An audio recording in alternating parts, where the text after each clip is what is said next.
All right, folks, welcome to another edition of Outspoken. I'm Dan Sileo. What an absolute fabulous weekend we have.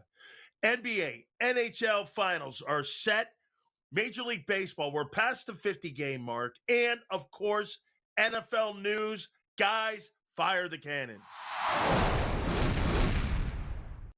All right, what has to be the most overrated coach in the history of college football is Lane Kiffin.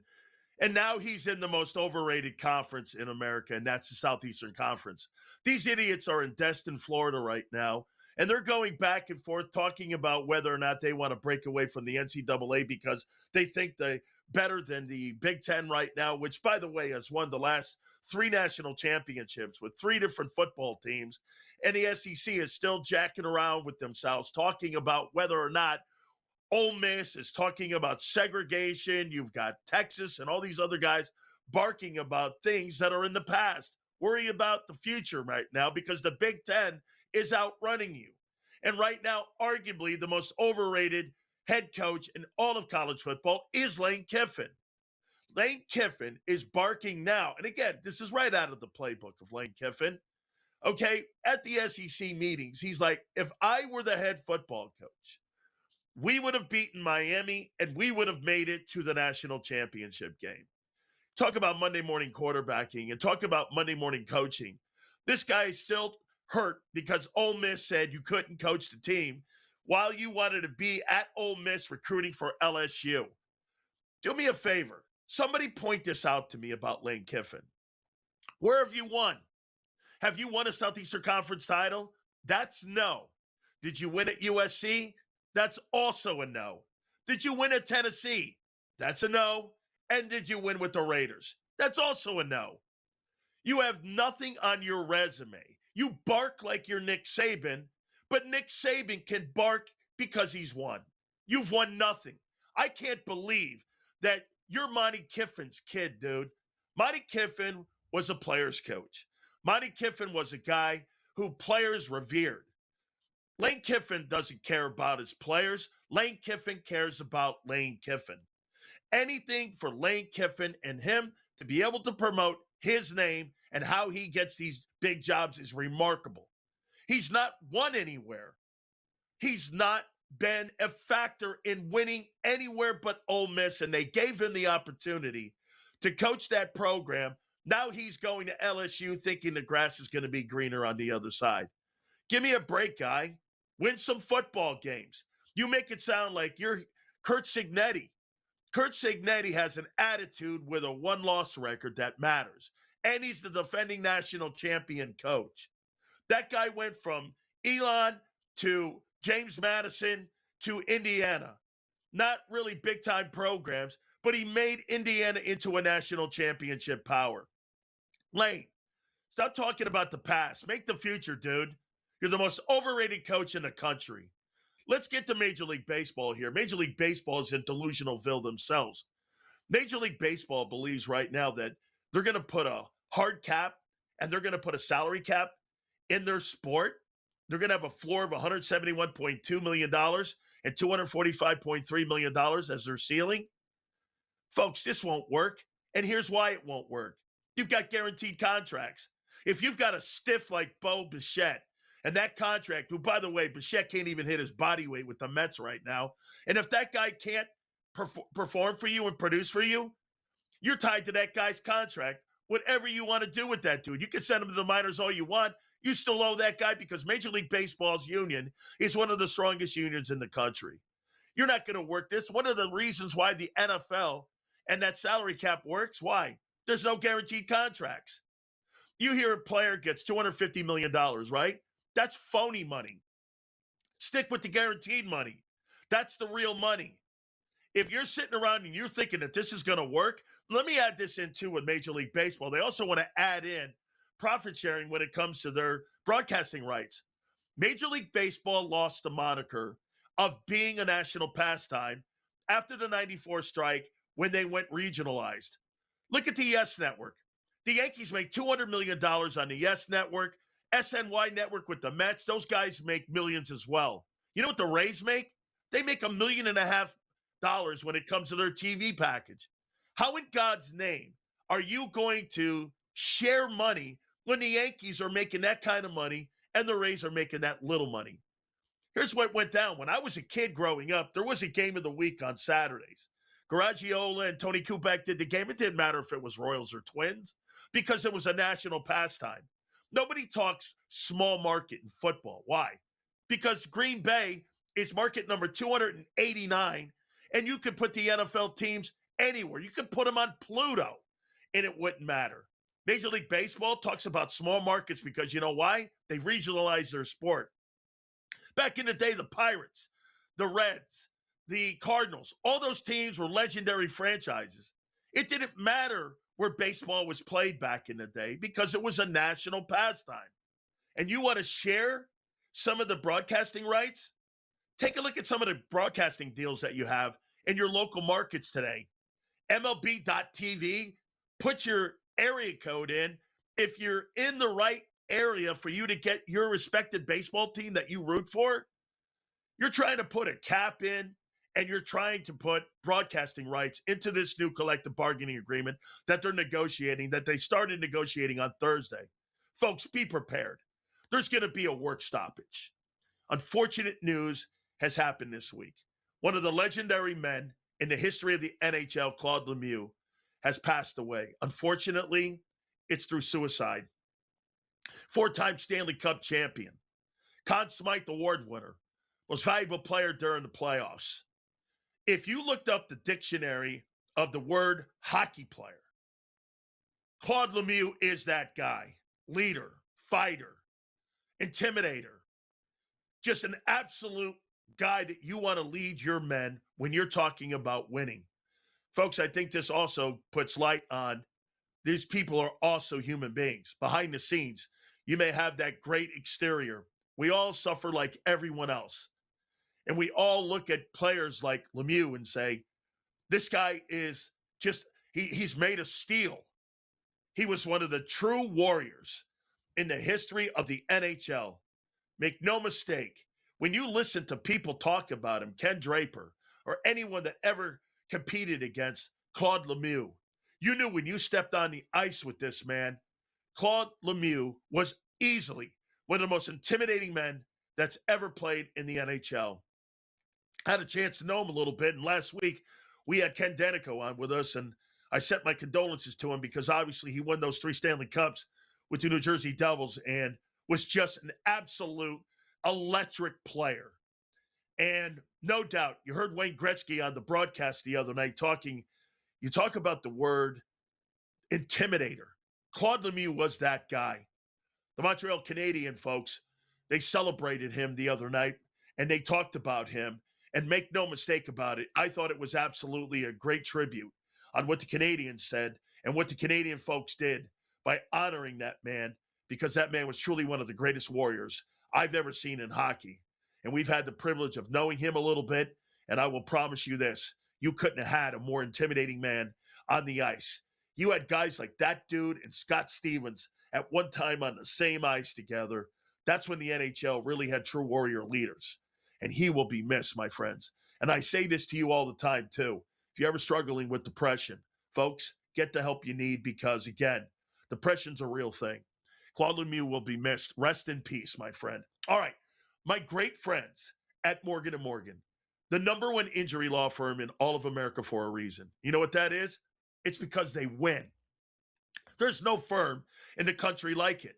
For over 25 years, John and Ultima Morgan built this firm to support and to protect families like yours. I tell you about the family in Pennsylvania, $650K they were initially offered. They got $26 million in settlement. Or the family in Florida that was initially offered $350,000. They got $12 million. Go to forthepeople.com/big sales or pound law 529.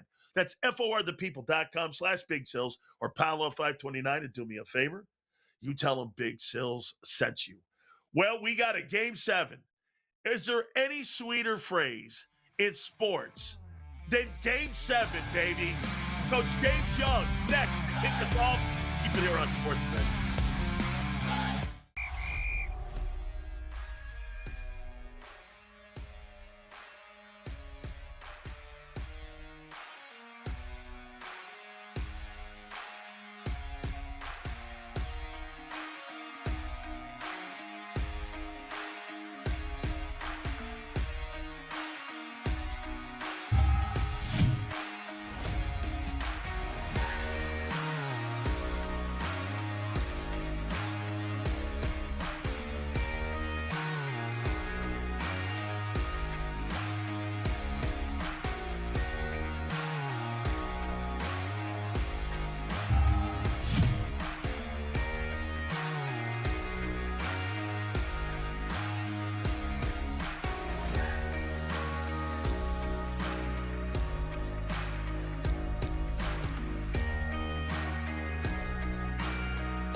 Well, this guy's our Ricky Henderson when we kick off our show here on Saturdays. He is Coach James Young. JY, I appreciate you doing this here. Is there any sweeter phrase than Game 7? Game 7, baby. And by the way, we haven't seen really a lot of Game 7s in the Western Conference over the last decade. And here we are here. All right, man, who do you like tonight? Game 7, Game 7. No better two words you could say in sports. It doesn't matter if it's the NHL, the NBA, or MLB. Everything's on the line. And, Big Sales, I have concerns with Oklahoma City. I don't think people understand, maybe now they will, how good of a player Jalen Williams is. Because Jalen Williams is the guy that can go get a bucket. And at times, remember, Big Sales, even last year, he was their best offensive player, even better than SGA at points. So to me, having J-Dub not play tonight is huge. Same thing with AJ Mitchell, a guy that got no playing time last year, and it was absolutely dynamic in his playoffs. If you look at OKC, Big Sales, their top three guys that can create a shot are SGA, Williams, and Mitchell. Well, 2 and 3 are out. So it really is going to change on how Mark Daigneault can play. And let me tell you from my coaching angle why. When you have SGA, you're able to get up on him and drive the ball because he's not going to go all the way to the basket because Wemby's there. So now what you do is now you get tighter on the shooters, the Carusos, the Dorts, right? The McCains. You get tighter on shooters because now you have that equalizer down low and SGA is not going to take it to the basket. I have a suggestion for Mark Daigneault. Either move Chet to the 5, who can step out and shoot the 3, or put the other Jalen Williams in to shoot the 3, bring Wemby out, now driving lanes create for SGA to get all the way to the basket, and then you have kickouts. The problem is Daigneault hasn't done it yet. I don't see it happening. I actually think the Spurs, because of the injuries, will steal this one tonight. How about this in Game 5? Game 5, the bench for OKC was really the factor in that game. If you watched it, they really did rotations well, and they really came off the bench, and I thought that was the difference, right, against the Spurs here. Mm-hmm. So you're saying now this really is going to affect that rotation for them going into this. So that kind of evens the field a little bit. So does this come down to Wemby tonight really dominating there on the box tonight? Because if he gets north of 27 points, they're almost unbeatable. So defending him, is that going to be the number one priority down low? Because again, I mean, if I'm San Antonio, coach, don't you want him more down on the box in a game like this with limited guys down there, right? Instead of being at the perimeter, or do you want him at the top? Big Sales, maybe you should be a basketball coach, because that's exactly what I want San Antonio to do tonight, especially if you get Hartenstein into foul trouble or you decide to go with Jalen Williams and Chet at the 5.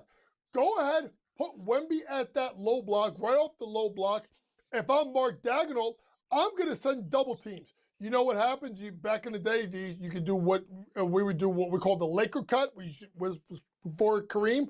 Throw the ball, cut over the top, get movement. Or if you throw it to the post, dive someone from the top, space the floor, make someone engage with the diver, and then you have that weak side skip or that one more pass for the corner 3. If I were Mitch Johnson, I would go inside to Wemby. I would get Hartenstein into foul trouble and force double teams. So look for Wemby, possibly, folks, not just to score, but at least early on, maybe become more of a facilitator and try to get open looks for these San Antonio guards. Now, with all that being said on what you just said, so SGA's role tonight, obviously, carry more of the mail tonight, right? I mean, when you're losing those two players here, expecting to see potentially 48 minutes from this guy, maybe the entire game he stays out there. I mean, this is an SGA game. You got the home crowd. That barn is one of the greatest barns of all time with Oklahoma City. I've never seen anybody stand for 48 minutes. The entire crowd stands. I mean, it's been just one of the best places to play. SGA's night tonight. What are you expecting? Well, listen, they have a very experienced crew led by Mark Davis. They announced already the officials for tonight. So I don't think they're going to bail him out. in regards to the SGA shooting and kind of falling and moving. The referees are going to stay out of it. And this, to me, is a legacy game for SGA. Your second best offensive scorer as a guard is out. A guy that had a tremendous season, AJ Mitchell, is out. You are the two-time MVP. You are the best player in the world. Go out there and earn it tonight. Hit your mid-range shot. Don't be afraid to challenge Wemby if he's inside, and shoot the ball better. Remember, 40% are under from the field, I think, in 4 or 5 straight games. First time it's happened, I think, since 2021. SGA's got to have a SGA best player in the world game tonight for Oklahoma City to win. Coach, do you agree that this is going to be the sign of what we're going to see over the next couple of years here? Because these two teams are young, they're well coached, they're well organized. When you're talking what Sam Presti has done and how you look at with how San Antonio has been built over the years. I mean, go back to, the way that they've always built that team. Is this going to be the face of the NBA over the next couple of years? So I think we're going to see these teams a lot in the Western Conference Finals. Big Sills, this is like Rocky, Hunger Games. I don't know what movie reference. This is just round one.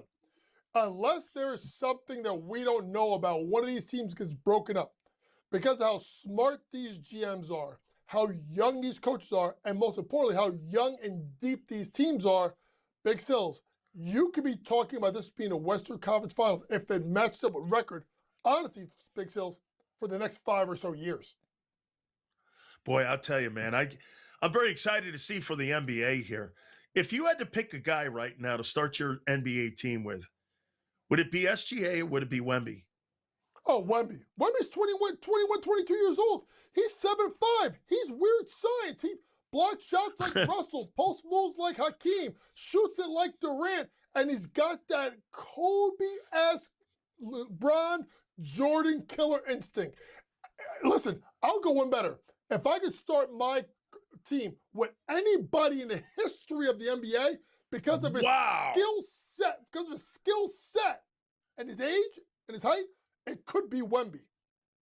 Man, what a great statement there, man. We'll talk more NBA with JY here and get his opinion also as the Knicks sit back and they're watching what's happening. Is that good or bad?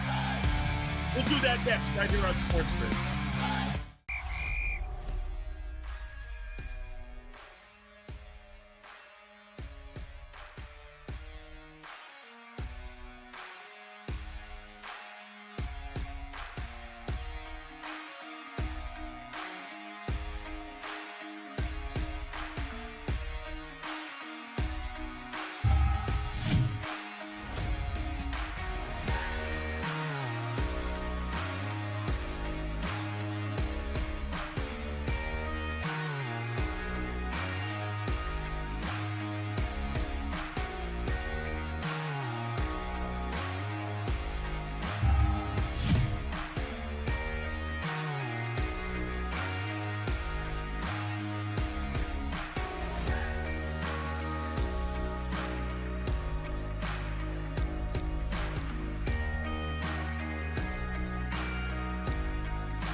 More with Coach James Young here on Sports Grid here. We got NBA Finals going on, obviously Game 7 tonight in the WCF. So we'll see what happens there. And Coach likes the Spurs coming out of that there with the injuries over there to the Thunder. Let's go over to the other side as the Eastern Conference champions sit back and wait. Is that good or bad, the New York Knicks, to have all this time off? Young team, not a lot of experience. What do you think? Well, first shout out to the Knicks for an unbelievable run. First time since 1999 that the New York Knicks have made the NBA Finals. And a credit goes out to that entire organization. And I want to quickly say this. The first person that every Knicks fan needs to thank, ready for this, folks, is James Dolan. Because James Dolan finally decided to stay out of the way. You hire basketball guys, let them do their job. Woody Johnson, are you paying attention with the Jets? Please stay out of the GM's business. Now back to the Knicks. I do think rust is going to be a factor, particularly in first game number 1. If you look at it, Big Sales, out of all the games the Knicks have played this entire playoffs, their worst half of basketball, game 1, Cleveland, because of the extended layoff after sweeping the 76ers. So to me, that's something to watch out for the Knicks. But if they could play the way they've played, the way they connect offensively and defensively, the bench production out of McBride and out of obviously Landry Shamet, Mitchell Robinson playing with the busted pinky. I'm going to say this right now. Maybe this is the Knicks fan in me. I think they find a way to get it done. And if they get it done, Lord have mercy, do not be anywhere near Madison Square Garden if that game ends, particularly if they do it at home. No doubt. MSG is going to go nuts there if that ends up happening. But, Coach, let's throw this out there. You and I have kind of broached this, earlier in the week, and I want to bring it back here a little bit. When James Dolan blew out Thibodeau last year, that was so reported that, there he is. He's getting in the way again. How do you fire a guy that takes a team all the way to the Eastern Conference Finals? You fire a guy.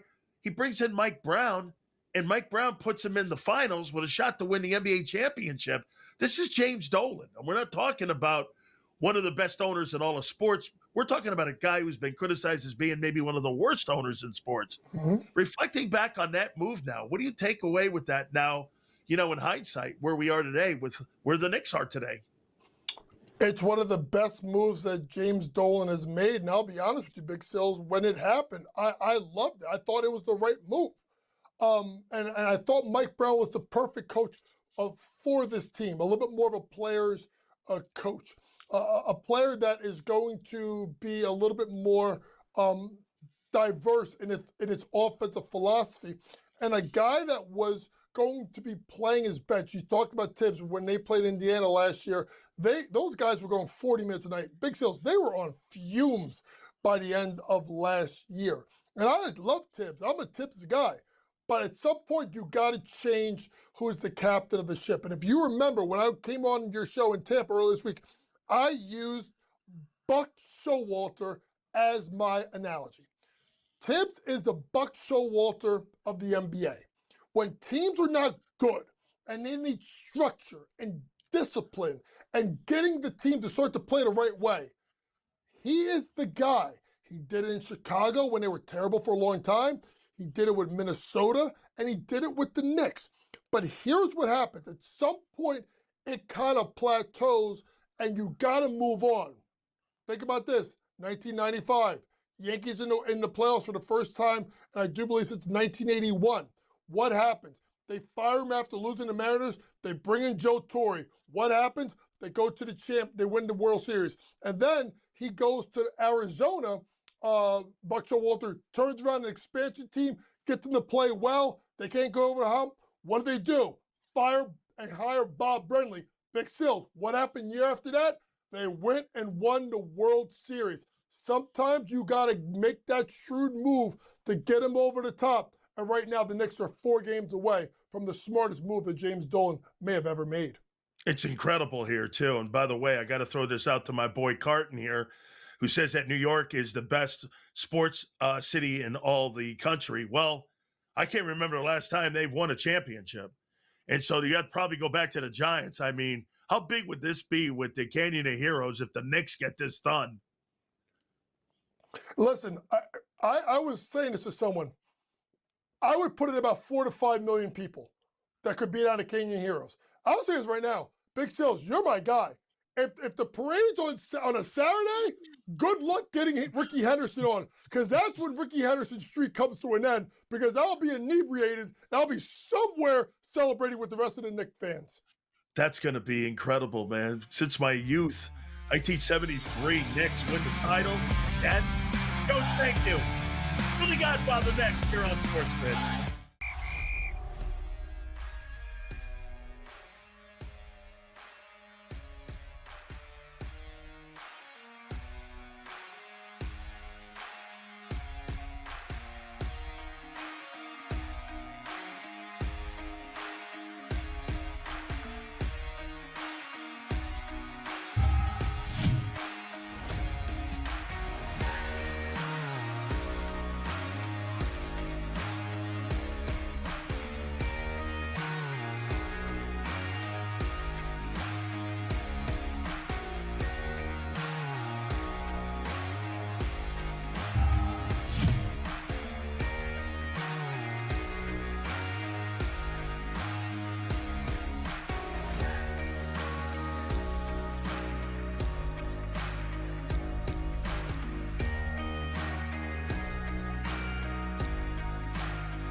All right. I can never get enough of the Philly Godfather here. He's got a book out, folks. Make sure you get it. It's one of the best crime books there is out there on Amazon. He tells his story and all, and we so appreciate him being here. First and foremost, before we get into the world of sports here, how's all this going here for you, man? I mean, you know, you're on tour. You're a big celebrity now. I mean, you got a movie coming out pretty soon. We're going to be on TV. I mean, you've got all kinds of things you're doing. Talk about a little bit here on how it's been going so far with the tour. First off, at the red carpet, you're going to be right there next to me because you're going to be in the movie when we get it done, when we finally cross that finish line. But I'm having a blast. I mean, the book signings have been amazing. The college lecture series at the colleges, we went and spoke in front of a bunch of young, energetic college kids, and we broke down the book, my life story, and teaching them the math behind, sports betting, how not to get yourself in trouble, because you could get in trouble when you're betting on sports and you're at a young age, you don't know what you're doing. So I kind of educated them. And now we're starting the prison redemption tour with a nice lady, nice minister, Camille Johnson, who runs WORC, I think it's called. And she's got me in there June 5th speaking at PIC, Philadelphia Industrial Complex, where they house prisoners, inmates, and try to give them some motivation.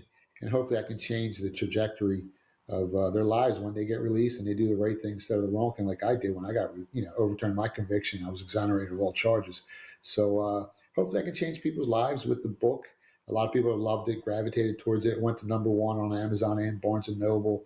Like you said, it went to #1 on organized crime, on white-collar crime. So there's a lot of crime in the book, and hopefully they don't make mistakes I did. You know what I mean, Dan? Absolutely. So again, here, you say that you're hoping to change other people's life. Has it changed your life in a way? Has it Has it done something for you? Have you found out more about yourself as you've gone on? When people ask you questions all the time, sometimes you get a chance more to reflect on how this journey has been for you and all the speed bumps and road bumps that you've had in your way here. How has it changed you? Uh, Man, in so many different ways. I've learned to listen a lot more, because they ask you a million questions, but I also ask them a bunch of questions back to see what their background is. I mean, for me, what saved me was my family, my faith in God. And that's strong. And if you don't have that, it makes everything more difficult going through life. But I was blessed with a great family, great wife. She's been with me for 33 years, stuck by me through all the ups and downs. But yeah, I mean, it's, you meet so many fascinating people and you talk to so many wonderful people and the love that they've reached out to me.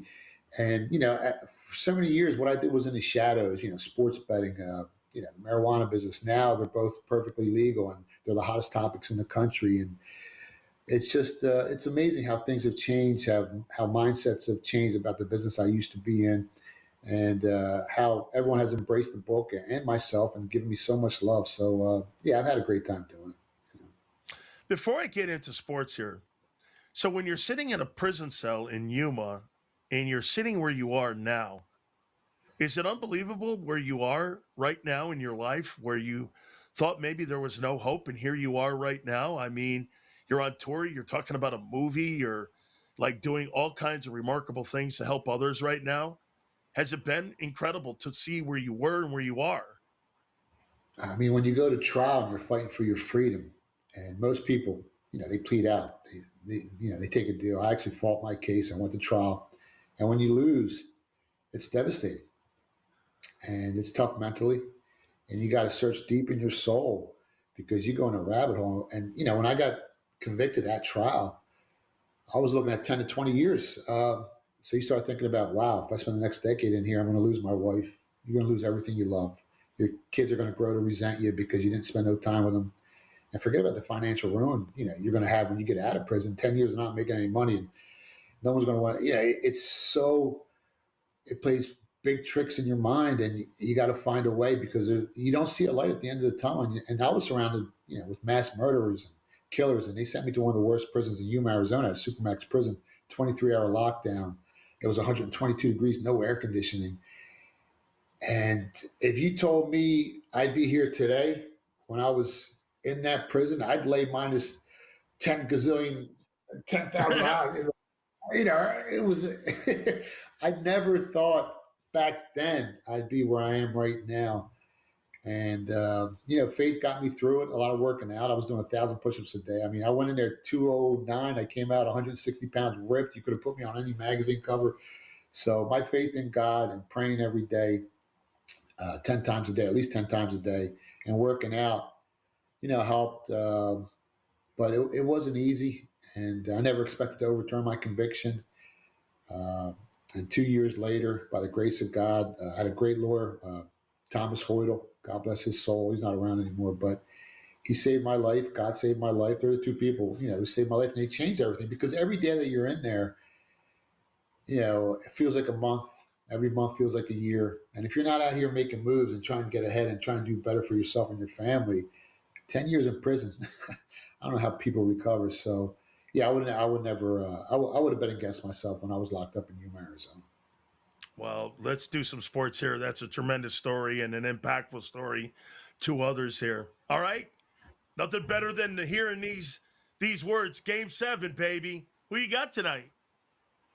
It's a tough matchup. Line's about 3.5. Total's around 212.5. And there are a lot of trends to consider when you're looking at NBA Game 7 playoff matchups. Home favorites in Game 7 since like 2003. They're 49-24 straight up. But home favorites of less than 4.5 points, I think they're just like 6-13 straight up. So you got to throw all those trends out the window. It's all going to come down, I think, here is if Wemby can have another performance like he did in Game 1 when he went for like 40 and 20 and the torch gets passed on to him. But it's going to be extremely difficult for that to happen because this Thunder team is battle-tested. They got more experience. They got a much deeper bench. I mean, Shea hasn't been playing the best, but I think he comes out big tonight. OKC has 8 guys that average more than 8 points per game and play more than 22 minutes a game in the playoffs. And I think this is a great bounce back spot for the Thunder here. Last game, OKC shot only I think it was 37% from the floor, 25% from the 3-point line. But that was on the road, and now they're at home. And I don't think that type of disappointing performance is going to happen again tonight at 208 Thunder Drive. I mean, those fans in OKC, they come out and, the place is electric and all that emotion and all that.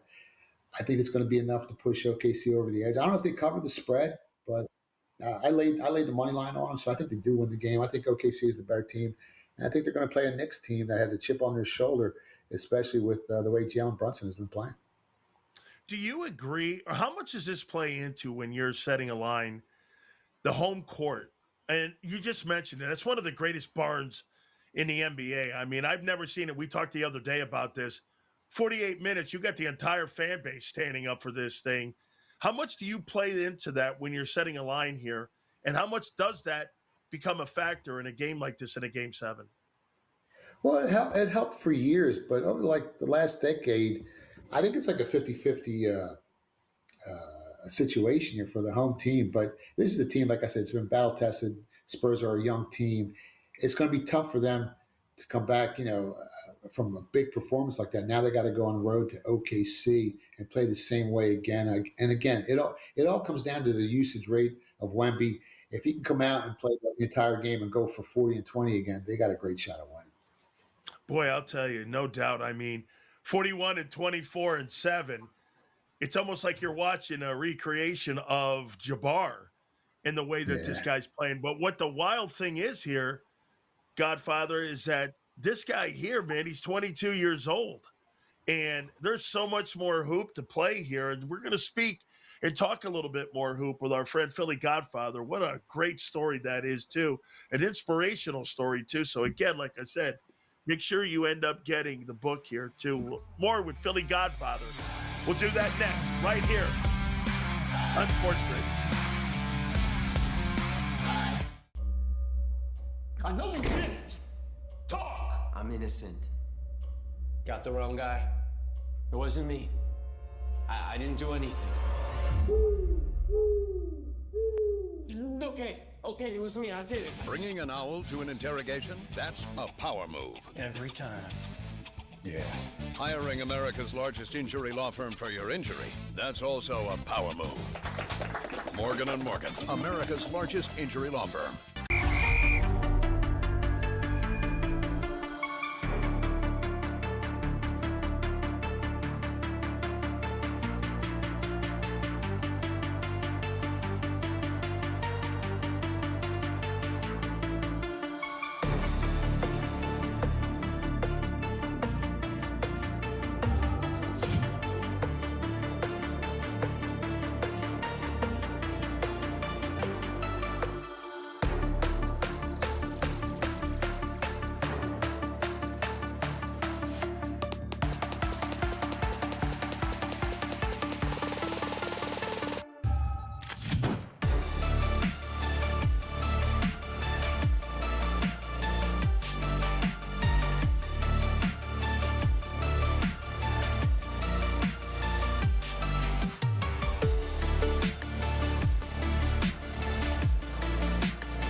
All right, more with our friend Philly Godfather here. Make sure you get his book here. And I learned something. So for Thanksgiving, he had ostrich, and I'm assuming mac and cheese and like Kool-Aid.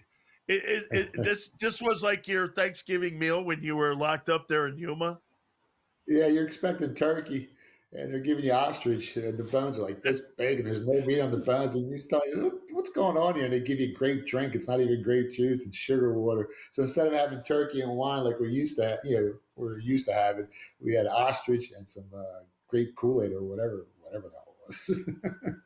Dude, unbelievable, man. I loved your thought process on Game 7 tonight here. So when you're setting a line and you're setting prop bets for like a guy like Wemby, what would be a prop bet for Wemby tonight here in a Game 7 tonight? What would you expect from him tonight? Well, I already bet it. I went over 25 points for Wemby. I laid 28 cents minus 128. So you got to risk 128 bucks to win 100. So I bet that already. What else did I bet? I bet a couple other ones. I bet Case and Wallace over 1.5 threes.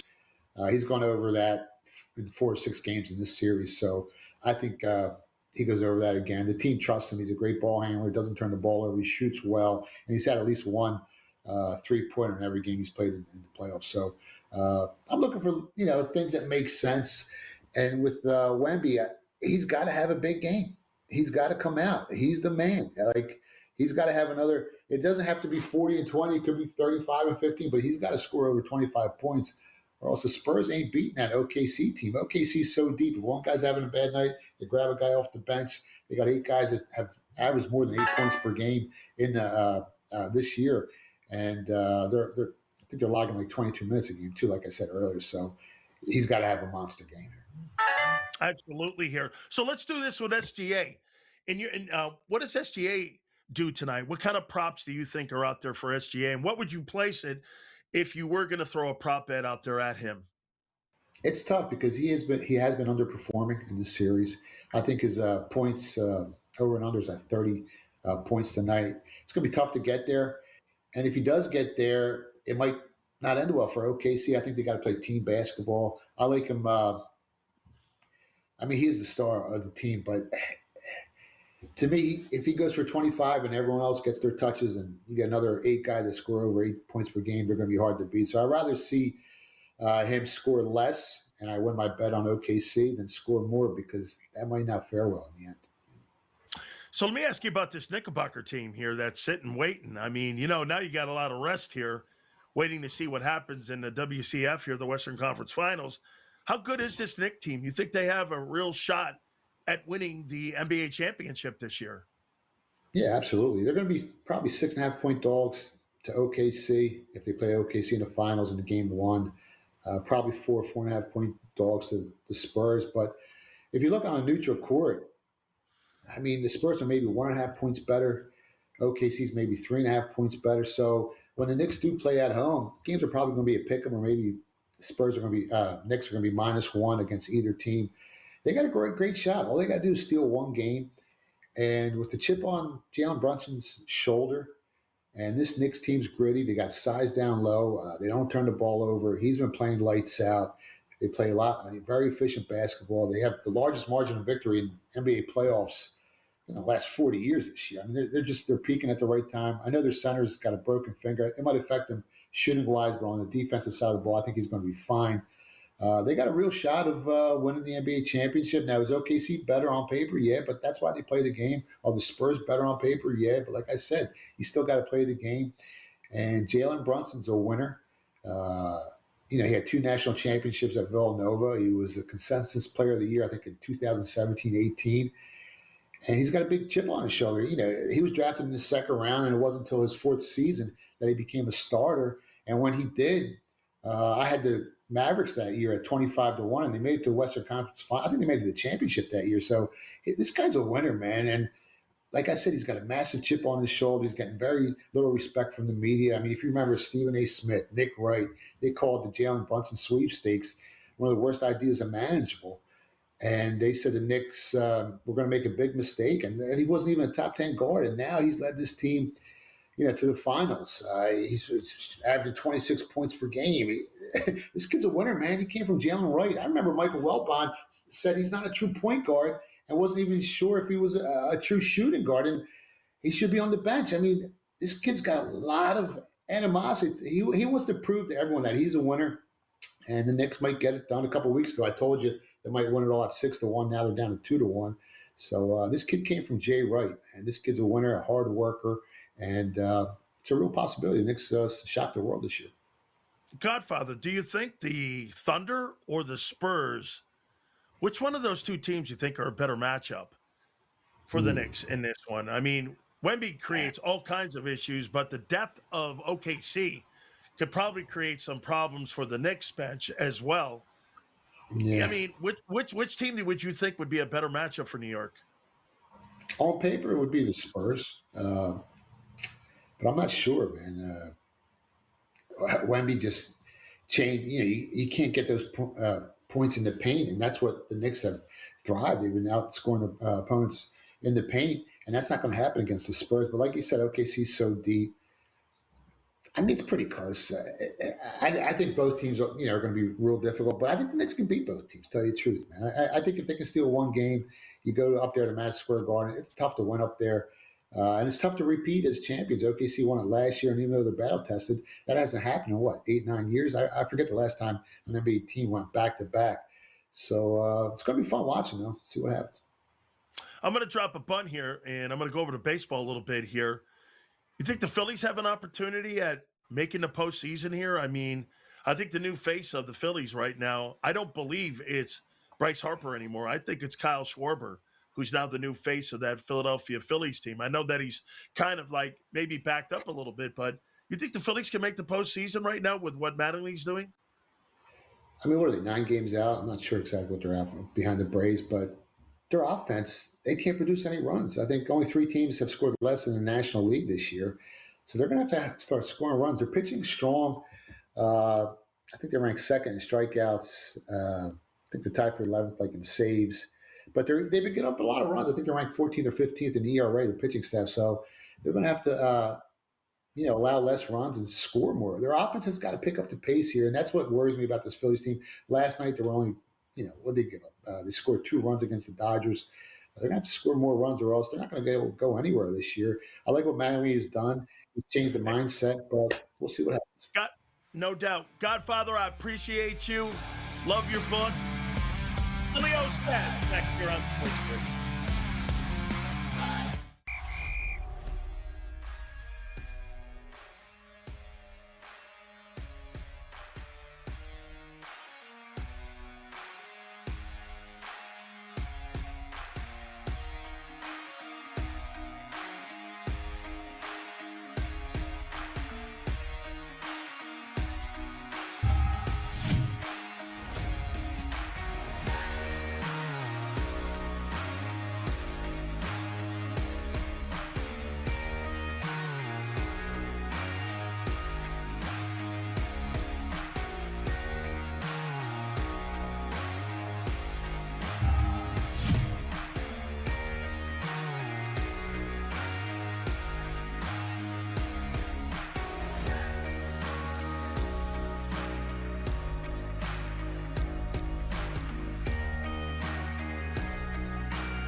right, do your job.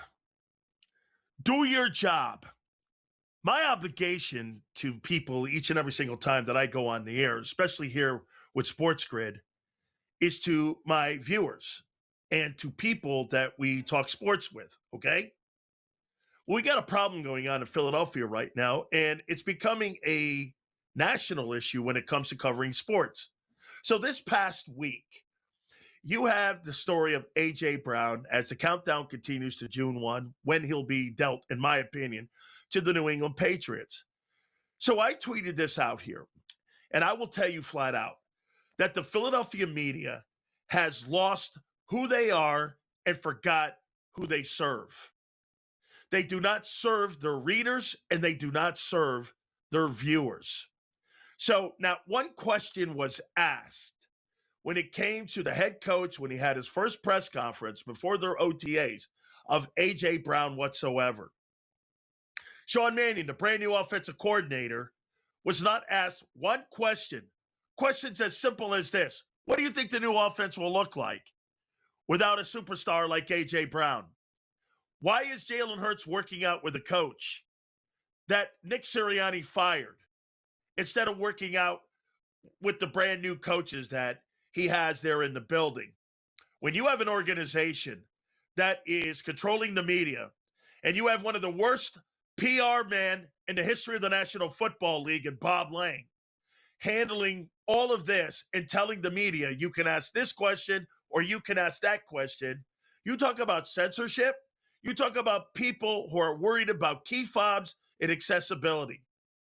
You're not really giving you and the viewers and your listeners what you're hired to do, your job, covering a team. Just because a team doesn't want you to ask a question because it makes the organization look bad, because everything that Howie Roseman says, the general manager, our job is to acquire great players.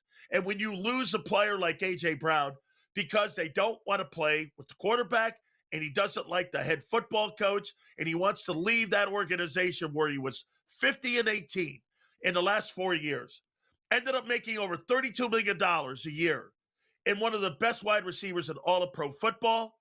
And when the organization is more worried about being butthurt when it comes to the media and how they're perceived, this is how you have controlled media. There is no doubt. How do you not ask the head football coach, the greatest wide receiver in the history of the Philadelphia Eagles for a 4-year span, the question, how is your offense and how is that going to look without A.J. Brown on it? And you just ignore the question? For an entire week, they did not ask the question. How do you not ask the new offensive coordinator, Sean Mannion, who was hired under the premise he would have Devontae Smith and A.J. Brown? You don't ask one question, and now the Philadelphia Eagles and their wide receiving core are Devontae Smith, who is an unproven one, and nowhere on the planet has he proven he's a one. And go down this lane. He was drafted the 10th overall player taken. The following year, the Philadelphia Eagles make a trade for A.J. Brown in Tennessee and give up a first-round pick.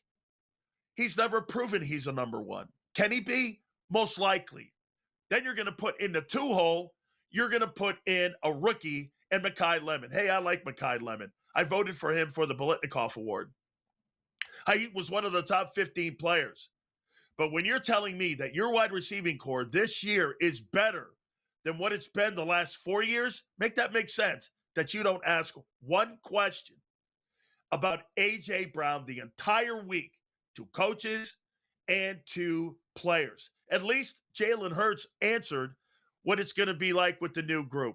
He never really gave you a pointed answer. He told you that I really love the guys that we have with Hollywood Brown, Elijah Moore, and also bringing in Dontavian Wicks, who they made a trade for. All the things they did in the offseason. They traded up 3 spots to get Mekhi Lemon. They went out and they did give Dontavian Wicks a $14 million deal. They've been operating the entire time without the notion of having A.J. Brown for the 26th season. There's no question those were some of the biggest questions that needed to be asked. But instead, the Philadelphia media, which used to be revered, is now soft, officially soft, because the PR director there, Bob Lang of the Philadelphia Eagles, has basically censored the media in Philadelphia. I don't know how any way you look at it. Do your job. Your job is there for your viewers. Your job is there for your readers. You don't work for the Philadelphia Eagles, dude. You work for your viewers and the people who read you. Makes no sense you don't ask a question like that. And ask multiple questions. That used to be one of the most revered markets in all of sports. Now, it's soft. We'll talk more NFL. Jacob Camenker, we're going to talk with him and get his thoughts on the upcoming June 1 date. Next, we're on Sports Grid.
All right, Jacob Camenker is joining us right now. We're going to talk some ball with him and get his thoughts. We just got through talking about A.J. Brown here and potentially going to the New England Patriots. Maybe there's going to be a team also parachute in that could be like an outlier team, like, say, a Kansas City or maybe the Chargers. How do you think this works? And do you think it's going to be early in the process here, June 1, or do you think Howie Roseman, the GM of the Eagles, is going to take his time? How do you see this thing playing out?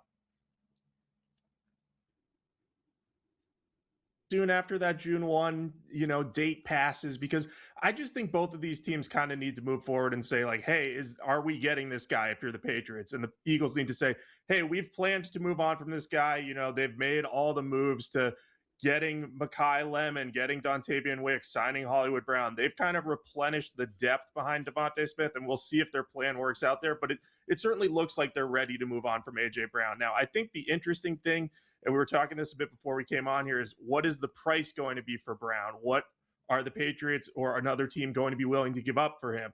If the Eagles are sort of saying, hey, we need a first-round pick for him, I think that negotiations could go on for another week, maybe two, as they kind of haggle about that. But if the Eagles eventually just say, hey, we're just ready to move on, we got to just make this move and go, then I think you could see it happen and come together really quickly after that first day of June deadline.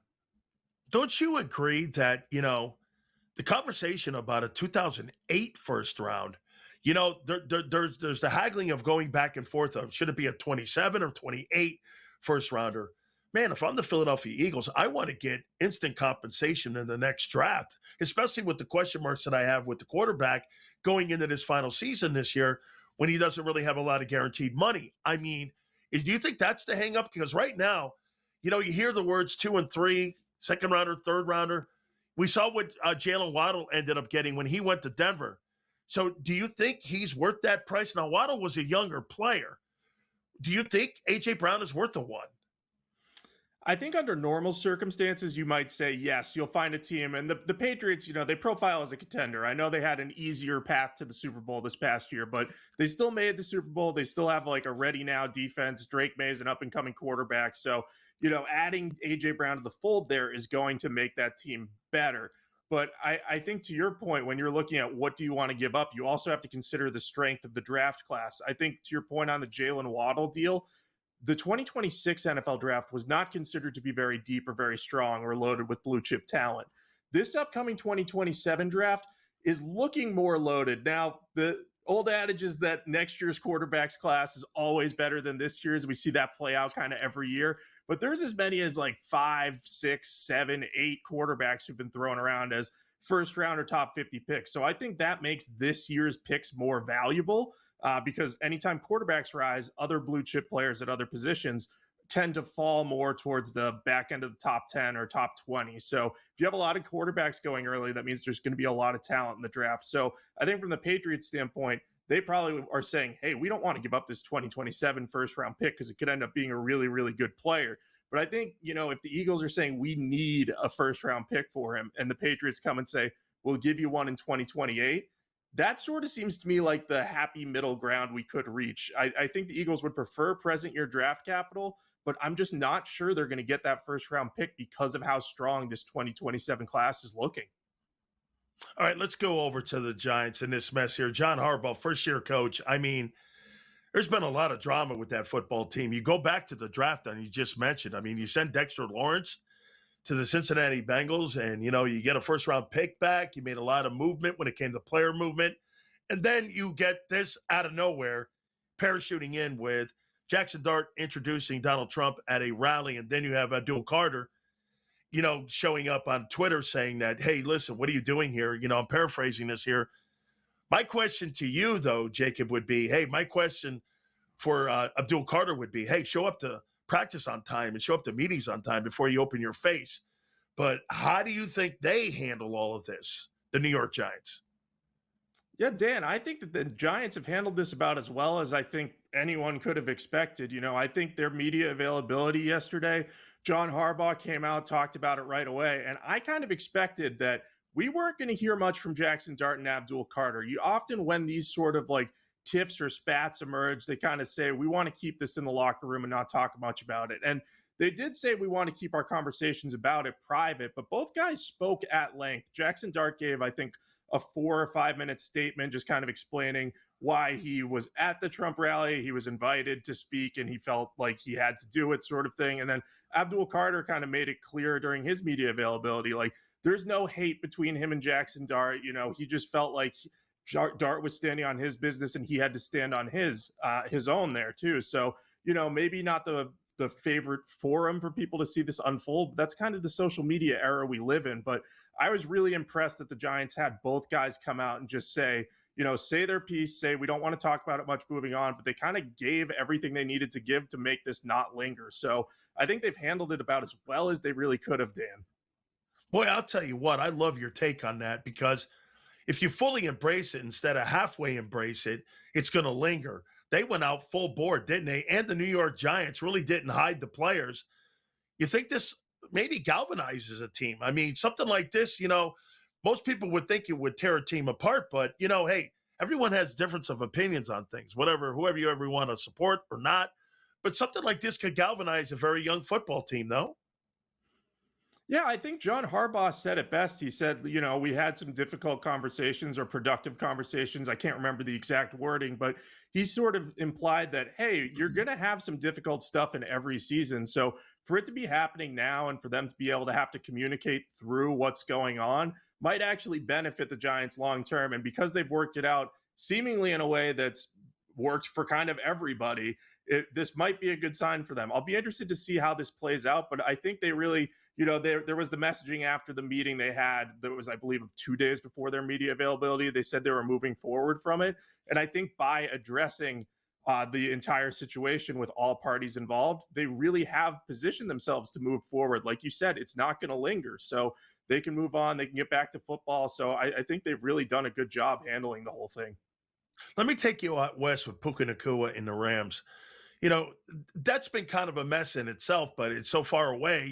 People are not looking at it now. And, you get other issues and other storylines as we get ready for June 1 here on Monday. Are they in a good place now, Puka Nacua and the Rams? It seems like it, Dan. I think you're still looking at the contract situation and saying, hey, I believe Puka's a free agent after this year. So, with the offseason that Puka had, entering rehab and having some of that legal issues pop up, that kind of clouds a little bit of like what's going to happen with the contract. I think the Rams want to keep him. Sean McVay has voiced his support of Puka in the past. So I think, again, this is another situation where the team and players seem to be moving in a good direction and kind of are in a good spot. But I'm interested to see how this might affect contract negotiations, just because, we see all these talented young receivers get these market-breaking deals. Jackson Smith and Jigba just signed one this offseason. So Puka would be in line for another one of those. But I'm just wondering, just looking at the Rams and saying to myself, are they going to be willing to pay him with what's going on? Obviously, he's super talented on the field, so it would make sense. But are they going to want to wait? Are they going to consider franchise tagging him and just say, hey, we're going to take this as a wait and see this year and see how things go?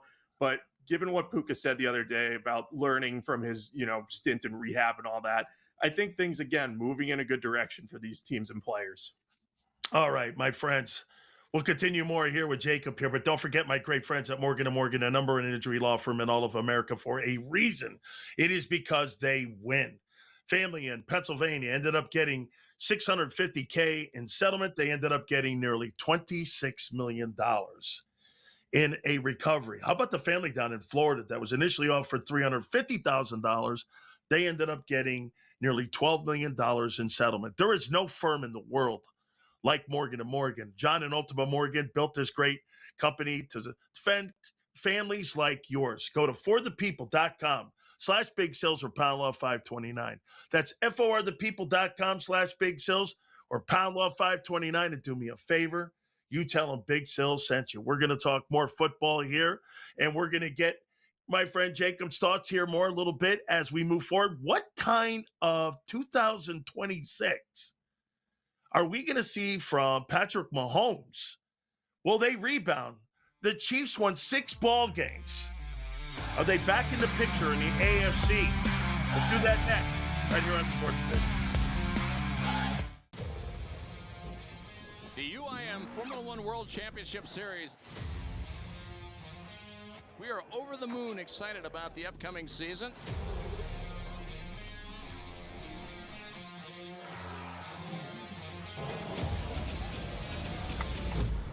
Let's go. 10,000 horsepower roars off the dock. Oh my, there's a problem. On the outside, side by side.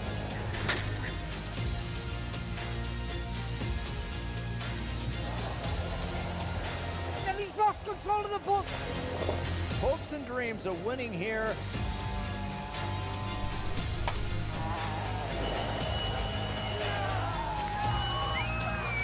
Yes! Get ready for round 1, the Regione Sardegna Grand Prix of Italy, May 29th to 31st. Craig Carton along with Tyrone Johnson. We got great news for you. CraigCartonShow.com. And Tyrone, what do you get if you go to that amazing website? Well, right now you can subscribe to our upcoming newsletter. You put in your email address, and then bang, you'll get all the new Craig Carton Show content when it arrives. Not just that, you also get merch drops, exclusive content, and appearances. So again, one more time, that website is CraigCartonShow.com. That's for Abdul Carter. Hey, son, you want to be a leader? Show up to meetings on time. Don't be late to practice. This guy's sitting there trying to tell me that he's got a problem with Jackson Dart going to a Trump rally when he can't even show up to a meeting on time? And he can't show up to practice and he's late? Dude. Outspoken with Dan Sileo. Only on Sports Grid.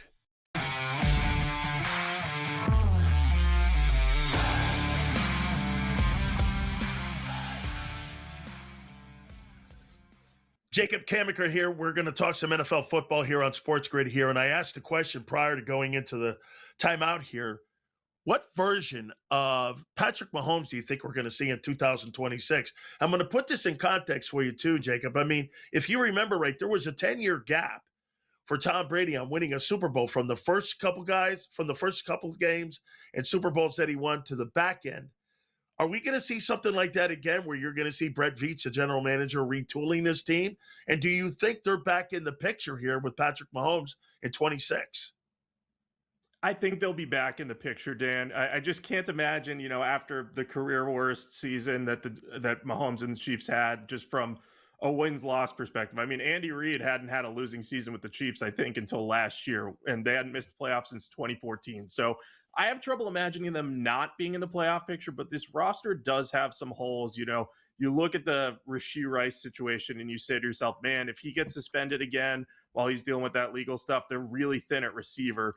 But I like that they added Kenneth Walker to sort of help Patrick Mahomes and just say, hey, while you're coming back from this knee injury, while you're out there, you can lean on Kenneth Walker. We saw during the Super Bowl run for the Seahawks that Walker can be a true workhorse. So I think that was smart just to give Mahomes that kind of guy to lean on early during his time. And what I'm expecting from him, Dan, is I think we're going to see him do really well from the pocket. I think we're going to see a little bit less of the scrambling around type stuff he's done, at least early in the season, while he's getting his legs back under him, because he tore that ACL late in the season. So if he's even able to get back on the field for week one, that would be a pretty quick recovery. And I think that's his ultimate goal. And knowing him, he'll be able to do it. I mean, he had that ankle sprain one year that was supposed to knock him out for like 4 weeks, and he played the next week. So that's the kind of guy Patrick Mahomes is. Now, I don't think he's going to have his best season this year because, again, I think they're going to lean on the run early in the season, and I don't think he's going to be running around as much. But you just can't keep guys like Patrick Mahomes down long. And I think there's going to be a chip on his shoulder to sort of prove like, hey, last year was a fluke. The Chiefs are still Super Bowl contenders, but we'll see if that actually develops. Do you agree then with all what you're saying there on maybe him being limited early part of the season? Could that maybe make Brett Veach, the general manager, maybe be an outlier and a wild card in this A.J. Brown kind of trade on Monday? I mean, if we're talking about Rice being in a situation and he's in and they're thin at wide receiver, is this something now that you have to start thinking about adding more to the tool chest here for Patrick Mahomes and maybe A.J. Brown? That's a spot for him also. I think you hit the nail on the head there, Dan. I think you look at teams that could swoop in late in this A.J. Brown sweepstakes. I think the Chiefs, because they're thin at receiver, could absolutely consider something like that. I know the Rams and Chargers have also been mentioned at times. The Rams probably a little difficult to make A.J. Brown work with Devontae Adams and Puka Nacua. Just that's a lot of resources to spend there. But I think if you look at the Chiefs, that would be the team I would say, hey, they could really challenge the Patriots if they just say and decide, hey, we need another receiver. We got to go get a great guy out there like A.J. Brown to just give us insurance in case something goes wrong with Rashee Rice. I think also they could look, there's a lot of good veteran receivers still out there. One guy that I would be interested in if I'm the Chiefs is Deebo Samuel. He just kind of gives you, he's not as explosive as Rashee Rice maybe, but he can do a lot of the similar things kind of over the middle of the field. And he gives you another running game weapon because he can operate kind of as like a halfback or a receiving back out of the backfield. I think that could be a good thing to have with Patrick Mahomes and Kenneth Walker there, just as Mahomes comes back from the injury. I think the more you can surround Mahomes with talent, the better off you will be, especially when he comes back from that injury. Let's go to Baltimore here. And there's some negotiations going on for a new contract extension for Lamar Jackson. Do you think he's a $62 million a year player? I think it's tough, Dan. I think based off of his skill set, I would say yes. But part of the issue whenever you're looking at a contract is health. And Lamar Jackson, when he's healthy, he plays at an MVP level. But he's often been banged up during his career. And, you look at these mobile quarterbacks, and Lamar Jackson's a great pure passer too. But his biggest weapon is his ability to run the ball in addition to what he does as a passer. So I would have some concerns about paying him that sum of money. I know other people will also point to, hey, he hasn't enjoyed playoff success really consistently. They haven't gotten to a Super Bowl. They haven't been able to overcome the Chiefs. They haven't been able to fully get past the Bills or the Bengals and all these teams. So why would you give Lamar Jackson that massive type of contract when you want to just kind of wait this out? But the quarterback market is always rising. And Lamar Jackson, again, at his peak, top 5 quarterback in the NFL when he's healthy and a legitimate MVP candidate. So I think that the Ravens will probably that sort of money, and then we'll see if he ends up being worth it. And my general thought is, as long as he's on the field, he will probably be worth it. If he's not able to stay on the field, then we'll look back at any contract he signed at the later stages of his career and say, man, maybe they should have not done that. But hindsight's always 20/20 with that stuff, Dan. All right, so let's torture Jet fans. Do you have any expectations whatsoever for this football team this coming season in 26? I don't really think that they're going to be a playoff contender. I will say this. I think they're building in the right direction. I know they don't have the quarterback. I know some people will say, oh, well, they have Cade Klubnik. I think that was a fine mid-round gamble in this draft to develop behind Geno Smith, but I'm not sure he's going to be the long-term answer there. But the rest of what they're building is looking pretty good on offense. You know, I like the Omar Cooper Jr. pick a lot. I know they have Kenyon Sadiq now, so there's a lot of weapons. There's a lot of good blockers on that offense. So you're kind of building the infrastructure to eventually say, hey, if we plug a quarterback in here, we'll have a good offense. But this feels like another year where they're kind of in that permanent rebuild. But at least this time, they've given up a lot of their players like Sauce Gardner and Quinnen Williams to get these draft picks, get younger guys in here. So I think they're taking the right approach. But I don't think that they're going to be a team that wins more than maybe 6 games. We'll see what Geno Smith can do there. I'm interested to see him back with the Jets. I think that's a fun story at the very least. But this team still feels like it's at least a year away.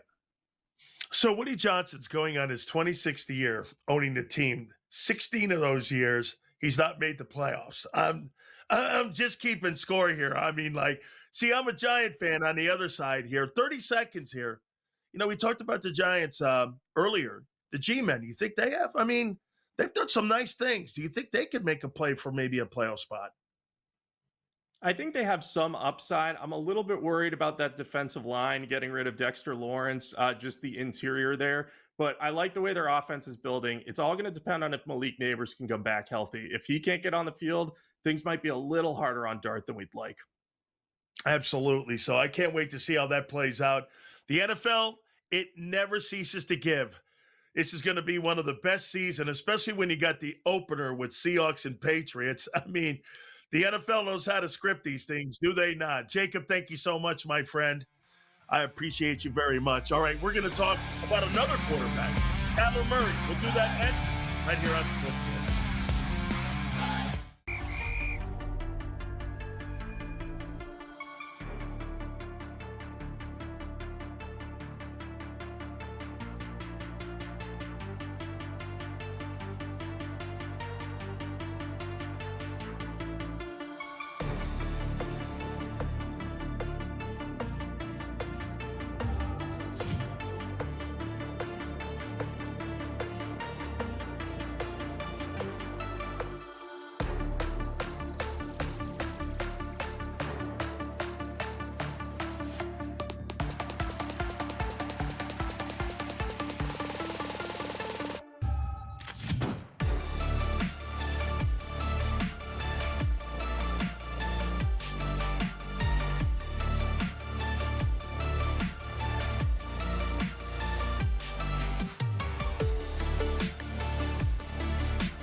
You know, one of the great stories this year is going to be what Kyler Murray does up in Minnesota. And I'll say this to you. A year ago, one of the great stories that I didn't see coming was Sam Darnold. So let's reverse back here a little bit and talk about what Sam Darnold did. Remember, this guy was seeing ghosts in New York with the Jets. He was a bum there. He goes to Carolina. He doesn't do anything there. Then he gets an opportunity to go to San Francisco. If you remember right, Kyle Shanahan, who had Brock Purdy and had all those guys under contract there, said, this dude, Sam Darnold, can spin it. He is a good player. What does he do? He goes to Minnesota then, and they go 14-3, and everyone thought he was kind of the product of the system. Darnold goes to Seattle, and he ends up winning a Super Bowl, which is incredible. Maybe we have that story here with Kyler Murray and him going up to Minnesota with great coaching.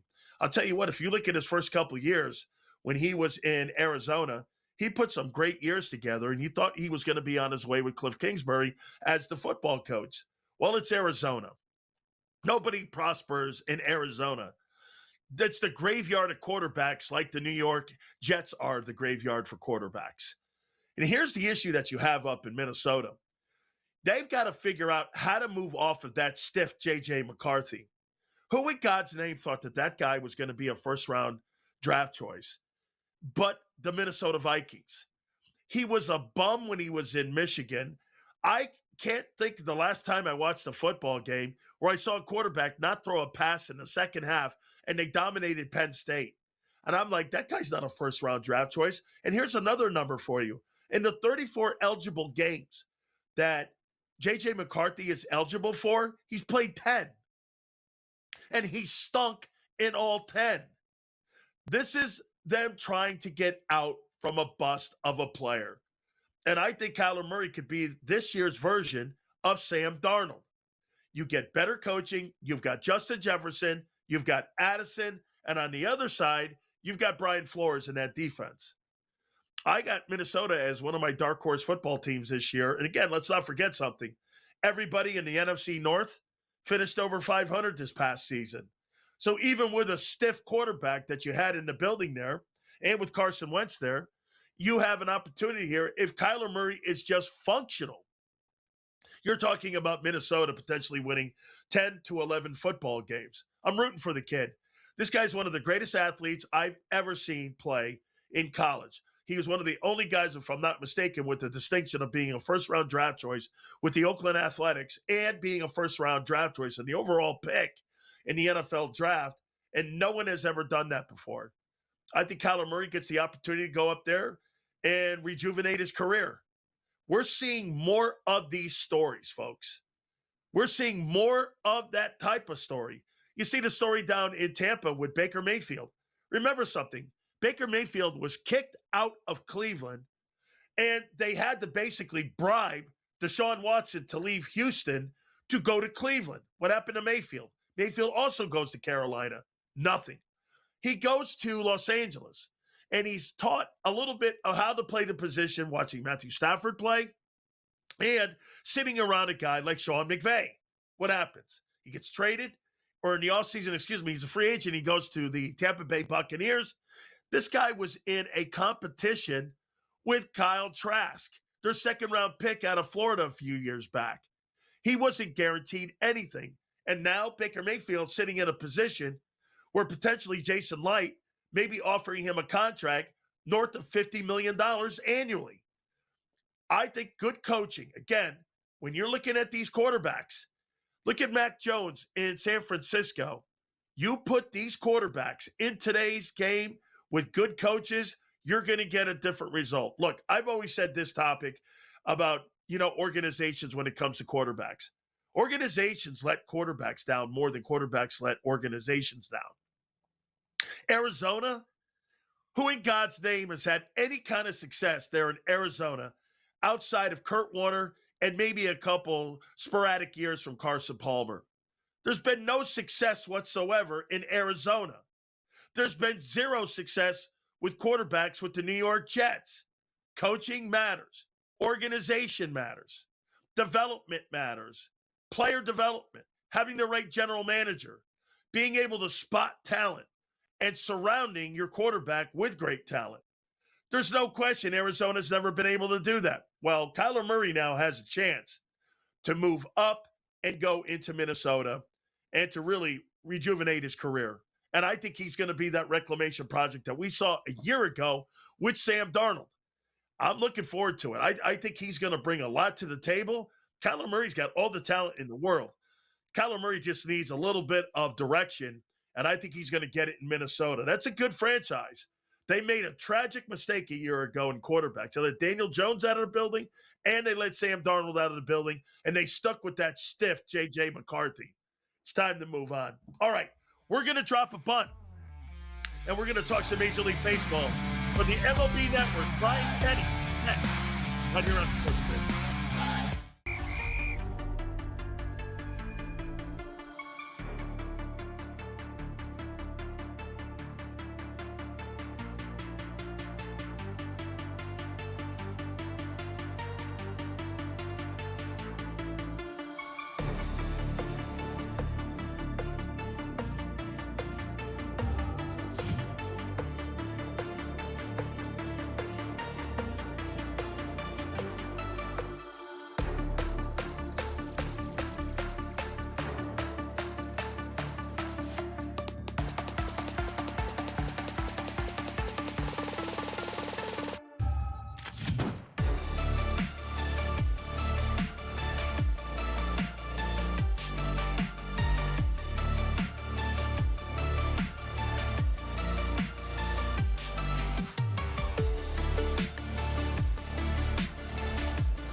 All right, so we're past the 50-game mark now in Major League Baseball, and there's some teams now that are starting to rear their heads here. And I got to tell you, one of the teams that has to be the biggest surprise in all of Major League Baseball that gets very little coverage has to be the Tampa Bay Rays. Tampa Bay Rays have a 3-game set this weekend with the Los Angeles Angels, and they have just absolutely been the biggest surprise in all of baseball. You know, the big conversation at the beginning of the year was, were they going to be able to create enough offense and be able to protect a guy like Junior Caminero in the lineup? Nobody thought at the beginning of the year that they were going to be able to produce the type of runs that they have. They're one of the top save teams. They're one of the top batting teams right now. And there is no question that Eric Neander, their general manager, has carried the baton over from what Andrew Friedman did and what Joe Madden did with Kevin Cash. It's been an absolutely great storyline so far. Now, here's a story, too, with them, that if you look at where they are, if they play 500 baseball, the rest of the way out, the Tampa Bay Rays can win 91 ball games. It's incredible when you think of where they are with their payroll. They got a $103 million payroll. They're competing in the American League East with teams that have north of $300 million when it comes to payrolls in the New York Yankees. And you got another team there with the Blue Jays that spends that type of money. There is no question about it. And one of my favorite people that we get a chance to talk to, he is from the MLB Network. He is my friend. He is Brian Kenny. He joins us right now. And I was just talking about the Tampa Bay Rays. I mean, Brian, how surprised are you on where they are right now in the American League? Yeah, no, I am surprised. You think they're good, but beginning of the year, to be honest with you, I thought the Red Sox had a very good offseason. I know the Yankees machine was had a lot of horsepower. Orioles, I thought, would bounce back. So I thought the Rays were in that mix, but I didn't think they were anything special. I thought they had good hitting.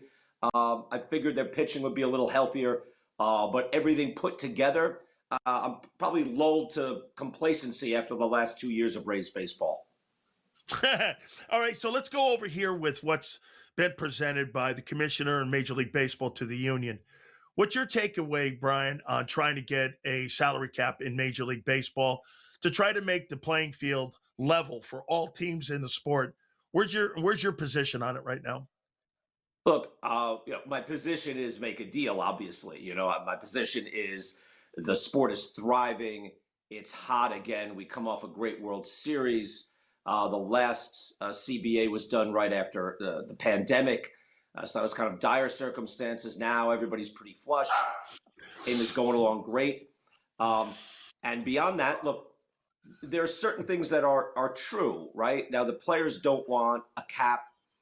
They want a free market system, right? They've had it. They fought for it decades ago. I understand it.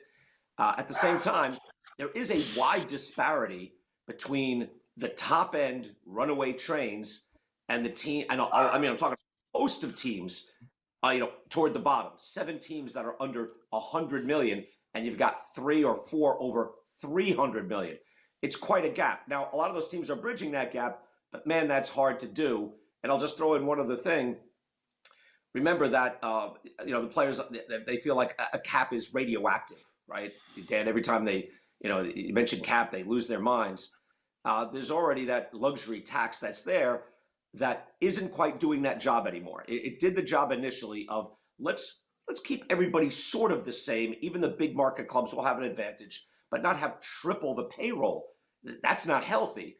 And what we've seen is the largest clubs that are now very well funded are runaway trains on most of the rest of the league. That's not healthy either. Would you agree with this, though? One of the things in my sport, the National Football League, one of the things that I think the players would probably be a little nervous about is a salary cap. I think it works, Brian, when you have non-guaranteed contracts. When you have guaranteed contracts in Major League Baseball, if you've got a guy like Bo Bichette who's not producing for you and you sign a 3-year contract, you're beholden to that contract. Where in the NFL, they blow you out. Only thing they're really obligated to is the guaranteed money. So if you're going to go down that lane, that's probably one of the things that you got to be concerned about, is knowing that, again, the finances here with this a little bit, where it's a little different than football. Those aren't guaranteed contracts. Baseball has the guaranteed contracts. Yeah, look, that's for the players, that's got to be a non-starter, right? That's basic. Right. What's important to you labor-wise? Again, when Marvin Miller was first negotiating these deals, he was really looking to fund the pension and get better health care and let's raise the floor for all the players, like very elementary things. We're talking now salary cap. Who does that affect? It affects the super rich. It really does. It's a matter of, and we've seen this. I can't believe, Dan, because I'm tuning into the NBA playoffs and I'm watching it with my son, and I'm like, how much is that? Because I'm not watching as close as I used to. I used to watch every playoff game in the NBA. I don't now. I watch just baseball. And I asked my son, how much does that guy make? And I'm like, what? I'm blown away by the salaries. Like you and I can remember. I remember Jeff Bagwell signed a contract extension, and he got $17.5 million a year. So somewhere in my little head, it's still thinking, 17.5 is a lot of money. It's not. What the cap does, what they're afraid of is that it will limit the guy, who can go from Garrett Cole money to Shohei Ohtani money, and that's $36 million to $70 million a year. I think the Players Association should be more concerned with, and in their proposal they did raise the floor. But anybody that steps on a major league field, I feel they should want the guy to be making a nice fat salary. If that's $2 million, it's not $700,000, it's $2 million. I think that's what they wanted to come in at. That makes more sense. As far as we need to protect our basic rights. What they are doing is protecting the rights of the super rich player, the super talented player, who then doesn't want to be limited in $36, $40, and $45 million a year. That's what that's about. No question here. And, we saw something, and you mentioned, and you said it, Brian. You said baseball's in a great place. If the Rays sail, the Rays sail too at 2.2, but if the Padres sail at over $3 billion, and let's not forget, Peter Seidler and those guys and Ron Fowler, they bought that baseball team for $600 million. And now all of a sudden they're selling that thing for north of $3 billion. I mean, money's there, isn't it? Major League Baseball is probably in the best place it's been in a long time. Yeah, no, it's very healthy. In this crazy economy, the elite sports clubs have, their values have skyrocketed. It's still like it's an elite thing to have in the society. There's now hedge fund money in major sports, so there's a big influx of money. When you see what Premier League is doing, when you see the NBA value, see the NFL value, and baseball coming up as well. Yeah, the Padres sale was eye-opening. So, right, I want to come on both sides here. It's like, yeah, the values are very high, yet like clubs are not like raking in money and keeping it to themselves. Like you can see the finances. You can see the finances of the Braves. They're a publicly held corporation. Like it's not like, wow, they're raking in money and just keeping it. It's like, no, they're putting it back into the product. Find a limit for it. I think, I know years ago, Dan, I think we're both old enough to remember, there was a lot of, player hating on these guys are playing a boys' game and they're making so much money. It's like, hold on, it's, they're the best of the best. They've survived. They've thrived. People pay to see the best. They deserve to make big, big money. Can you find an area where you have a whole system that works for everybody? And I think like baseball is reasonably close. I'm even not as down on that free agent system where, the club control. I think that works in a lot of ways to protect smaller clubs. Hey, Brian, hold that right there. I want to continue over into the next segment here. I want to continue that conversation. Brian Kenny, MLB Network, right here at Sports Grid. You wouldn't have your ex officiate your wedding. Do you, Jake? Liar? Cheater?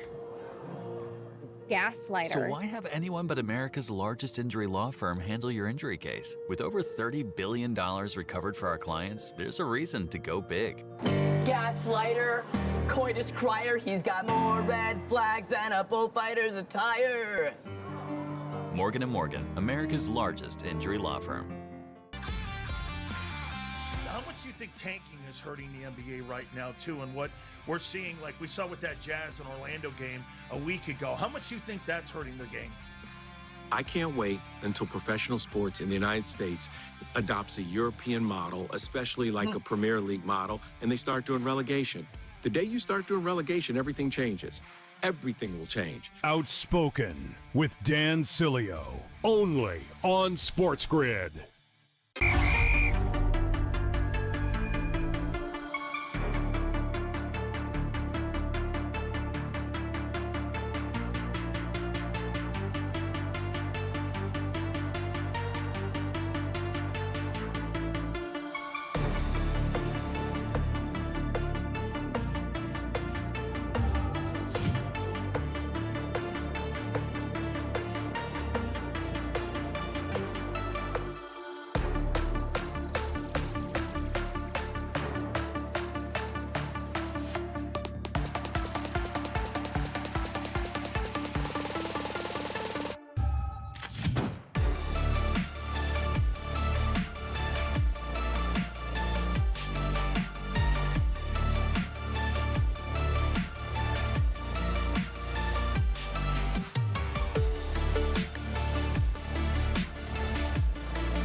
Man, we're so privileged to be friends with Brian Kenny from the MLB Network, and we've been friends for a while here. I want to finish it up with you here on, one last thing here, talking about this stuff coming up here with potentially a work stoppage here. Brian, do you believe that there will be a work stoppage, and will it be lengthy? Yeah, we have to stop saying that. Like, even your frame of mind, you're being influenced by propaganda. Like, everyone's like, there's going to be a work stoppage. Is there going to be a work stoppage? We don't know. Hey, Dan, I'll say this. Like, they're talking now, right? Like, yeah. I've always said, how come, hey, it's coming. Why don't you start talking now? And people say, well, you need a deadline, blah, blah, blah. I said, why don't you start ironing out, or at least like many top negotiators will tell you, find out where you agree, and then you can move on. And they're talking now. It's a very good sign. And of course, their initial proposals are far apart, of course, but this is an excellent sign that they're talking already. And look, you can close up from where you are now. And probably, the players have certain things that's the third rail, and the owners have things that are the third rail. But they're actually already, in a ballpark. It's a big ballpark, but they're already in the ballpark. Rob Manfred, how do you think he's handling this? And how do you think he's handling this conversation that started yesterday? And how is he handling Major League Baseball? I can tell you this. I think he's done a fabulous job with trying to keep the Rays in Tampa. He went down there. He met with Ron DeSantis down there. They want to try to keep that team in the Bay Area. Orlando is an option. And he's been pretty much all over the place. Expansion is coming up. Maybe, relocation could be potentially somebody there with the A's and all that. Tell me how you think he's handled Major League Baseball. Well, think about this, Dan. We shouldn't take for granted that baseball just implemented a seismic new rule, and it's working. It's great. It's the strike zone challenge, the ABS challenge system, right? For years, again, you and I are fans a long time, watching where nothing could change. Nothing like, no, you can't change this, you can't change that. Now, pitch timer comes in. It's great. It works. The game's better. Suddenly it's much, much better. Challenge system comes in, not just the electronic strike zone, but the challenge system, which enables us not to throw the keys to the robots, right? I think we've seen in life, this is not the thing you want to do. I used to be in favor of it. Now I'm not seeing what's happening outside of baseball with like AI and everything else. You don't throw the keys to the robots, but let there be an outlet to a grievance. Eliminate, as they have in the past, like a few years ago, eliminate the egregious slides at home plate. Eliminate the egregious slides at second base. Eliminate the few bad calls in the strike zone. They've done it. Like, Jen, if only life itself worked this way, if every other institution worked this way, we'd be in great shape. Like, I don't want to take that for granted, because in our lifetimes, very few things changed in baseball. Now things are changing left and right. And 40 minutes off a game of dead time, gone. Now a game moves fast. Now you see a bad call, you can challenge it immediately. Like, calls are being fixed left and right on the bases, at the plate. So, like, don't look past like major innovations that have happened under Rob Manfred, under his watch. I'll tell you, I like the ABS. I think it's moved the game along. It stops all the dead time. Yeah. I think it's great for the fans too. Do you agree though, Brian? One of the things that maybe they didn't take into account is that maybe the umpires weren't ready for it yet, because remember, letters to the knee, and all of a sudden now you've got more of a confined strike zone with this and more of a defined strike zone. And maybe what those guys were schooled on over the years, those guys are also getting adapted to this thing right now. And maybe it's taking a little bit more time for those guys, because that's kind of how they were schooled back in the day. Yeah, the strike zone is a little tighter. Also, Dan, like, the success rate for challenges is just about the same as it was in the minors. I think it's about 53.5% now in the majors. It was 50-52 in the minors. So think about it. Like, when it was first instituted, I thought, wow, if a batter or a catcher challenges, they're going to be right a lot, because they're only challenging the ones that they think that's a blown call, right? I would have guessed, I think at the start, 75% overturn rate. Like, because if you're challenging, you only get 2, and if you're challenging, you're probably going to be right. That's why you're challenging. No, half of the time they're wrong. So, like, I think we're fine. I think, everybody's adjusting already. A couple of players, like Aaron Judge, is pretty good at it. But he doesn't do it a ton, but he does it at the right times. Kyle Schwarber's very good at it. C.J. Abrams of the Nationals, I think, is perfect so far. And yet a guy like Bryce Harper hasn't been good at it. So the guy, you never know who's really tuned into, what's a good call and what's a bad call, and guys will learn. I think we'll see different players go up and down the leaderboard. Brian, let's go to Los Angeles here. Is Shohei Ohtani more important for the Dodgers this year on the hill, or do you think he's in the batter's box more important for the Dodgers this year? Well, it's tough when the guy's got a .82 ERA, right? No doubt. Offense. I looked at it the other day. Look, I've long been an advocate of just saying you be careful with the golden goose, because I know he's doing both. But when he went from, my basic philosophy is when he was a guy who could pitch, we knew he's a number one walking in, right? He's a number one ace pitcher walking in the door to Major League Baseball in the U.S. So he comes out, and I thought, if he could slug 500, this is like the greatest player ever, since Babe Ruth, at least, the most unique player. But he didn't slug 500, he slugged 600. So now and then one year, he's the best base runner in the game. So I'm always about protecting that. This is obviously a pitching point of emphasis season for him. So I think you try to slow play his innings and get the emphasis back on his offense. His offense is quite good now. It's not where it was. In a minute here, and I don't know if you could ever do this in a minute here, Brian, would you take him or Bonds if you're starting a baseball team? Ohtani. Wow. I mean, best player you've ever seen? Big Barry? Yeah. Yes. Best hitter. But remember, Big Barry was the best hitter we've ever seen, but he wasn't Skinny Barry, also the fielder and the base runner.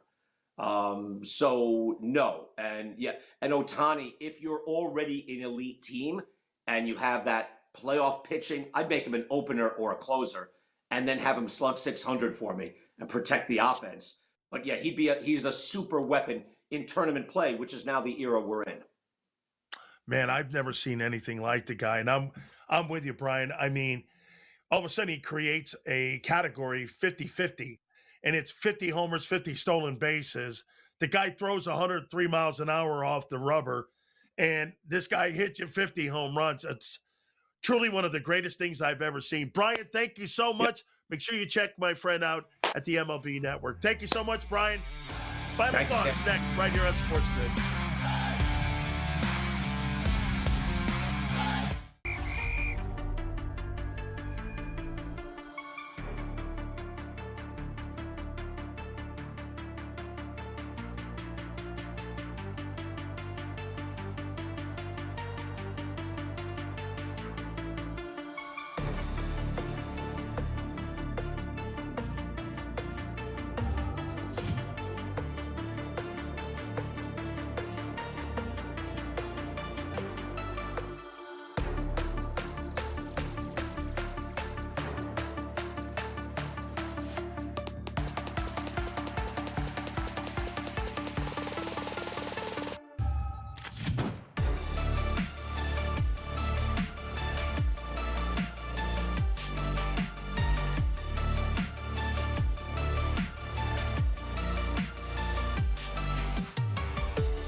Seems to be a contagious time in sports right now where people are delusional. We go from Lane Kiffin, now we go to James Harden.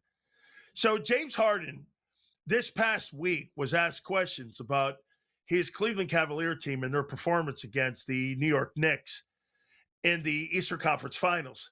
James Harden had the absurd comment that he believed that the Cavaliers were a better team than the New York Knicks. You even had people in that organization saying, analytically, we were better than the New York Knicks, and you got blown out 4-0. Where in God's name would you ever think that a basketball team that in times that you watched them in that conference finals, you made the comment that, did they quit? I mean, those guys were already in Cancun. There were times in that series where they completely just put the white flag up and surrendered. And James Harden is coming out saying that they were a better team than the New York Knicks. Let's go down this lane here with James Harden. You know Superman, the character? You know Superman plays like Clark Kent, and all of a sudden he turns into the superhero Superman, right? Well, during the regular season, James Harden is Superman. And when he gets into the postseason, he's Clark Kent. Have you ever seen a guy more different from the moon and the sun when it comes to his career than when he gets into the playoffs? James Harden shrinks. He's one of those players that when he's counted on to carry a basketball team, he will go down as one of the biggest playoff stiffs in all of NBA history. You know, this is a guy that totes around saying, we're one of the better teams in the NBA. And then when he gets into the NBA Finals or the NBA Eastern Conference Finals, this guy craps the bed. Dude, you guys quit. You guys laid down. It's actually been a storyline your entire career. Mr. No-Show. You know how sometimes you have all these great nicknames for superstar players, the great one like Wayne Gretzky. You have Mr. No-Show. That's what James Harden is. Everywhere he's gone, he's been a no-show when it matters the most. You know, when you're talking about making your legacy, you make your legacies in the postseason. You make your money during the regular season. And James Harden's got that down to a T. Between him and Daryl Morey, I don't know who are two bigger stiffs on people who have done nothing in their careers when it comes to delivering the Larry O'Brien trophy. He's done nothing to ever facilitate that and help his basketball team become a champion. And now he's telling you he's better than the Knicks, and his basketball team, with the analytics, were better than the Knicks. That's why Jalen Brunson is a superstar right now. Here's a guy that nobody wanted. Here was a guy that was a second-round draft choice. Hell, even Mark Cuban didn't want him.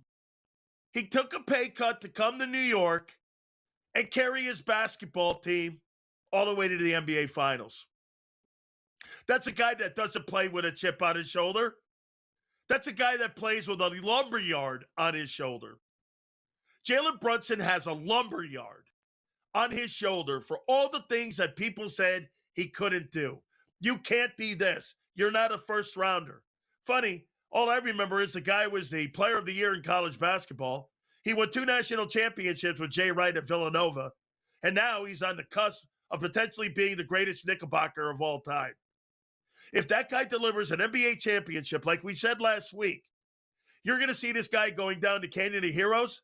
He'll go down as one of the greatest New York sports celebrities in the history of that city, who has been starving for a championship, I think, since the New York Giants won a Super Bowl. Jalen Brunson is the absolute opposite of James Harden. James Harden doesn't show up in the moment. Jalen Brunson shows up in every moment. And that's why the Knicks are in a position to win an NBA championship. What a storyline.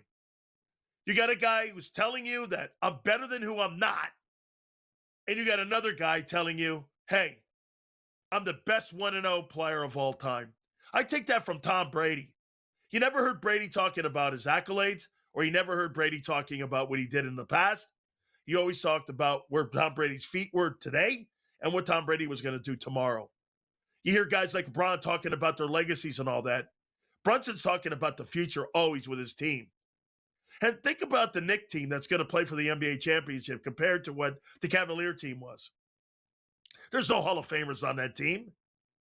You go back into the Knicks history when Walt Frazier played with Bill Bradley, played with DeBusschere, Earl Monroe. All those guys were Hall of Fame players. You had a Hall of Fame coach and Red Holtzman.